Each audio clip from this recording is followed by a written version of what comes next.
నెల్లూరు జిల్లాలో ఏజెన్సీల్లో ఏం జరుగుతోంది? వసతి గృహాల్లో విద్యార్థుల అనారోగ్యానికి మరణాలకు కారణమేంటి? ప్రభుత్వం ఎన్ని సౌకర్యాలు కల్పిస్తున్నా అధికార నిర్లక్ష్యమే అన్యం పుణ్యం తెలియని చిన్నారులపై ప్రభావం చూపిస్తోందా?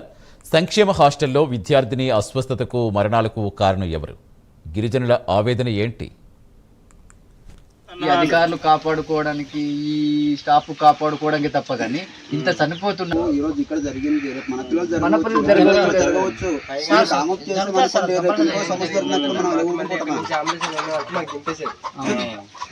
మాకు దింపేసి మేము వచ్చిన తర్వాత మాకు వచ్చి డైరెక్ట్ ఇలా తీసుకొచ్చారండి, రాలేదు.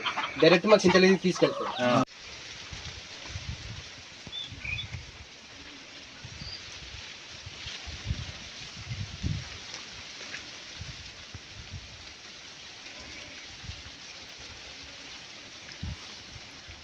మరి మాకు అందరికి ఎమోషన్ ఎప్పుడు అంటే గిరిజన విద్యార్థులు చాలా మంది చనిపోతున్నప్పుడు ఎమోషన్ లేని ఎమోషన్.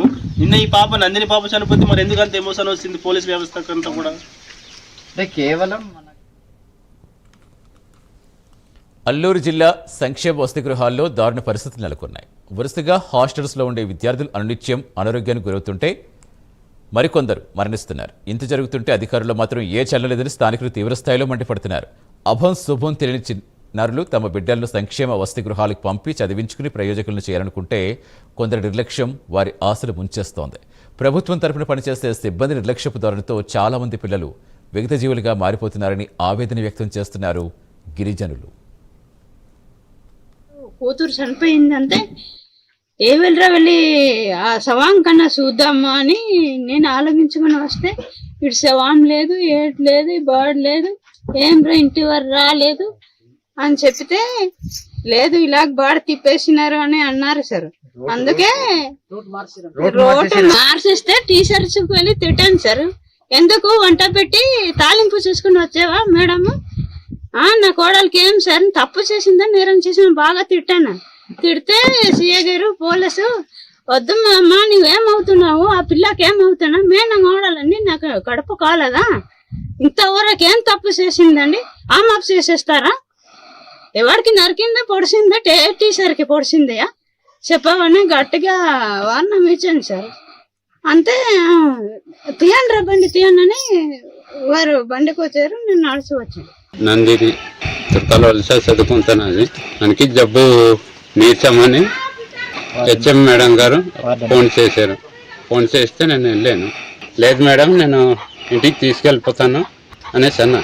అంతే మా ఆయన్ని వచ్చి జాయిన్ చేస్తాలే నీకు తెలియదు కదా అనేసి ఆయనతో సాయంకాలం పాడు తీసుకెళ్ళి జాయిన్ చేసి ఆ నైట్ మళ్ళీ ఇంటికి వెళ్ళిపోయాడు. ఆ నైటు పేషెంట్తో నేను ఉండిపోయాను. అలాగే ట్రీట్మెంట్ జరగలేదండి. అప్పుడు మధ్యాహ్నం కల్లా కేజెస్కి కట్టేశారు డాక్టర్లు, పాడారు డాక్టర్లు. టీచర్లు ఎవరు కూడా కేజెస్కి పట్టింపు చేసుకోలేదు. ట్రీట్మెంట్ అందడం లేదు కాబట్టి మా పాప చనిపోయింది. నా భార్యకి కూడా ఏమి చదువు లేదు, అది కూడా తెలియదు. దీన్ని పూర్తి నిర్లక్ష్యాన్ని వహించిన హాస్టల్ యజమాని మాకు తగిన న్యాయం జరగకపోతే ఎవరికైనా వెళ్తాం. నందిని వాళ్ళ పిన్నినండి. ఏజిచ్చులో అంటే వాళ్ళు వెళ్ళిన తర్వాత మా బావులు వెళ్ళిన తర్వాత ఫోన్ చేశారండి. 6:30లో ఫోన్ చేసిన తర్వాత నేను డ్యూటీలో ఉన్నాను, రావడానికి అవ్వదన్నాను. ఆ ట్రీట్మెంట్ అంటే మా బావకి ఏం తెలియదు సార్. తెలియనప్పుడు ఇతను ఏం చేసుకోవాలో, ఆ పాపను ఎక్కడ వదిలేసి వెళ్ళాలో టీచర్సే రాలేదు సార్. అలాంటి పక్షంలో మా బావ ఎక్కడ వెళ్ళి ఏం చేశారో తెలియదు కదా. ట్రీట్మెంట్ ఎలా తీసుకోవాలో తెలియని పక్షంలో చదువుకోలేని మా బావ మా అక్క వెళ్ళి ట్రీట్మెంట్ ఎలా తీసుకోగలరు సార్? దానికి టీచర్స్ రాలేదు సార్. అలాంటప్పుడు ఎలా తెలుసుకోగలరు? మా బావలకి ఏమీ తెలియదు. అలాంటి పక్షంలో టీచర్స్ రాలేదు సార్. టీచర్స్ ఎందుకు సార్ బాధ్యత తీసుకోకుండా అక్కడికి రాలేదు సార్. అలాంటప్పుడు వాళ్ళే బాధ్యులు కదా సార్.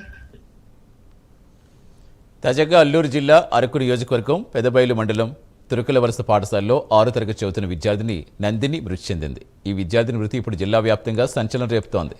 విద్యార్థి మృతి పట్ల విద్యార్థి తల్లిదండ్రులు, బంధువులు ఫైర్ అవుతున్నారు. తమ బిడ్డ చనిపోవడానికి పూర్తిగా హాస్టల్ అధికారుల నిర్లక్ష్యమే కారణంగా ఆరోపిస్తున్నారు.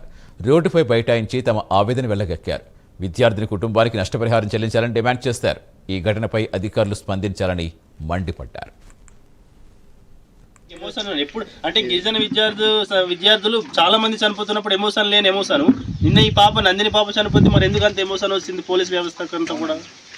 అంటే కేవలం మనకి ఇది అంటే దీన్ని ఏదో తప్పుదో పట్టించడానికి ఈ అధికారులు కాపాడుకోవడానికి ఈ స్టాఫ్ కాపాడుకోవడానికి తప్ప కానీ ఇంత చనిపోతున్నా ఈ రోజు ఇక్కడ జరిగింది రేపు మన పిల్లలు మన పిల్లలు జరగవచ్చు కామప్ చేసి మనకు రేపు ఇంకో సమస్య జరిగినప్పుడు మనం ఎలా ఊరుకుంటున్నాం?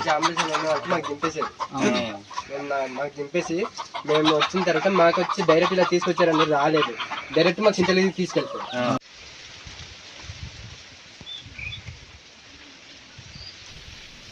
మరణించిన విద్యార్థిని మృతదేహాన్ని గుట్టుచప్పుడు కాకుండా దహనం చేసే కుట్ర చేస్తారని విద్యార్థి సంఘాలు మండిపడుతున్నాయి. గిరిజన సంక్షేమ ఆశ్రమ పాఠశాలలో వరుస మరణాలు జరుగుతున్నాయని తీవ్రస్థాయిలో ఆగ్రహం వ్యక్తం చేస్తున్నారు.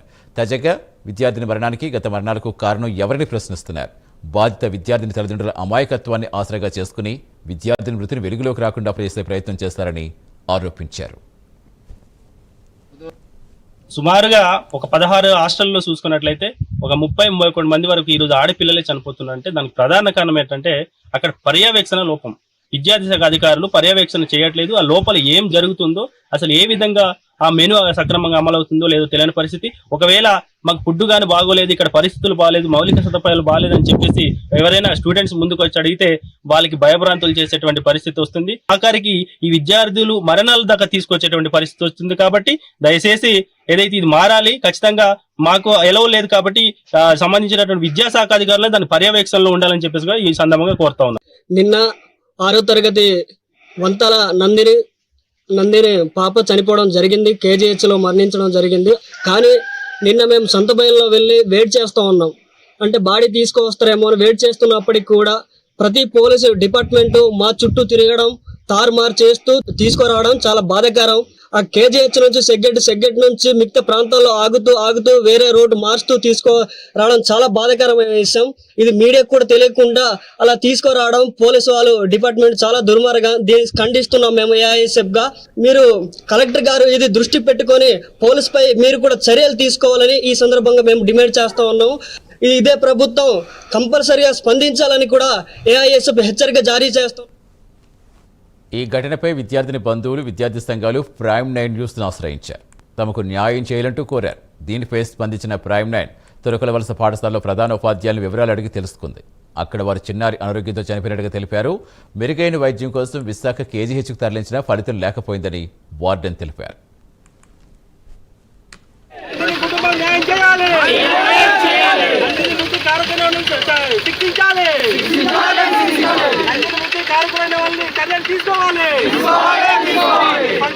జిల్లా అధికారులు, జిల్లా విద్యాశాఖ అధికారులు న్యాయం చేయాలి. చర్యలు తీసుకోవాలి. విద్యార్థుల పట్ల అదర్శ చూపిస్తున్నటువంటి విద్యాధికారులు వెంటనే సస్పెండ్ చేయాలి. అధికారులు చనిపోయిన విద్యార్థిని మృతదేహం గుత్తుల పొట్టు మీదుగా మచ్చుపల్లికి చేరుకోవాల్సి ఉండగా అంబులెన్స్ దారి మళ్లించారు. బంధువులు, విద్యార్థి సంఘాలు తెలియకుండా మరో మార్గంలో అంబులెన్స్ తరలించడంపై పలు అనుమానాలు వ్యక్తం చేశారు బంధువులు. ఎందుకు అలా తరలించారంటూ విద్యార్థి సంఘ నాయకులు ప్రశ్నించారు. వైజాగ్ కేజీహెచ్ నుంచి అంబులెన్స్ మృతదేహంతో 4 కుటుంబ సభ్యులుండడంతో పాడేరు చెక్పోస్ట్ వచ్చేసరికి కుటుంబ సభ్యులను వేరే వాహనం ఎక్కించడంతో పోలీసులే కీలక పాత్ర పోషించినట్టుగా ఆరోపించారు. మృతదేహం దారి మళ్లించడంలో హాస్టల్ అధికారులు పోలీసులకు సహకరించారని ఆరోపించారు. అంబులెన్స్ వేరే మార్గంలో తరలించడంతో ఆంతర్యమేంటో తెలియాల్సి ఉందని కుటుంబ సభ్యులు తీవ్రంగా మండిపడుతున్నారు. మాయగారు అవుతారని నాకు అది మాయగారు అవుతే నేను అక్కడి నుంచి చనిపోయాను. కానీ మార్నింగ్ వెళ్ళానండి. అక్కడ బాడీ అంబులెన్స్ ఎక్కగానే ఎక్కించేసారంటే అక్కడ మాకు వైజాగ్ నుంచి వచ్చామండి. అక్కడ నుంచి మాకు ప్రొటెక్షన్ అంటూ లేదు. రాగానే ఇక్కడ ఘాట్ రోడ్ నుంచి చెక్ పోస్ట్ ఆపి తీసుకొస్తున్నారండి. ఎందుకు ఆపుతున్నారంటే మేము తీసుకెళ్తాం కదా అంటున్నారండి. మాకు రాగానే బాడీ చెక్ పోస్ట్ దగ్గర మమ్మల్ని సీఏ గారు అక్కడ అడ్డుకున్నారండి. అడ్డుకున్న తర్వాత ఏం జరిగిందంటే అసలు మమ్మల్ని ఎందుకు అడ్డుకుంటున్నారు, ఏం సంగతి, మేము మా బాడీతో మేము వెళ్తున్నాం కదండి అంటే మీ బాడీ మీ ఇంట్లో చేరుతుంది అని చెప్పారండి. మాకు సీఏ గారు చెప్పారండి కారుని ఫాలో చేయాలంటే ఆ కారు అంబులెన్స్ కారు ఫాలో చేయలేదండి. మాకు మేము కారు నుంచి వెనకాల నుంచి చూసుకుంటూనే వస్తున్నామండి. అంబులెన్స్ రావట్లేదండి. నా పేరు వంతల బాలరాజు. వంతల నందినికి నేను అనియన్ అవుతాను. 2 రోజుల నుంచి బాగలేక కేజీహెచ్ లో వచ్చారనమాట. వచ్చిన తర్వాత ఆ టైంలో తండ్రి పక్కన పేషెంట్ తో పాటు తండ్రి కూడా లో చిన్నాన్న వచ్చి నాకు ఫోన్ చేశారు. ఆ టైంలో ఫోన్ చేసిన తర్వాత నేను అక్కడ హాస్పిటల్కి వెళ్ళడం జరిగింది. వెళ్ళేసరికెల్లా ట్రీట్మెంట్లు సరిగా లేక పాపం కొంచెం ఇబ్బందిగా ఉండింది పాపకి. ఆ టైంలో నేను వెళ్ళి రిపోర్ట్స్ కానీ ఆ ట్రీట్మెంట్స్ కానీ తీసుకెళ్ళి మొత్తం తీసుకొచ్చి ఆ టైంలో ఇచ్చాను. ఇచ్చిన తర్వాత కొంచెం ఆ టైంలో బాగానే ఉండింది. తర్వాత నైట్ అయ్యేసరికి 10 గంటల టైంకి చనిపోవడం జరిగింది.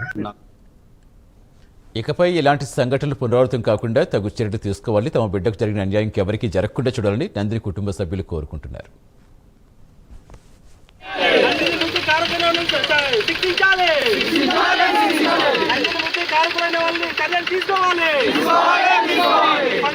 జిల్లా అధికారులు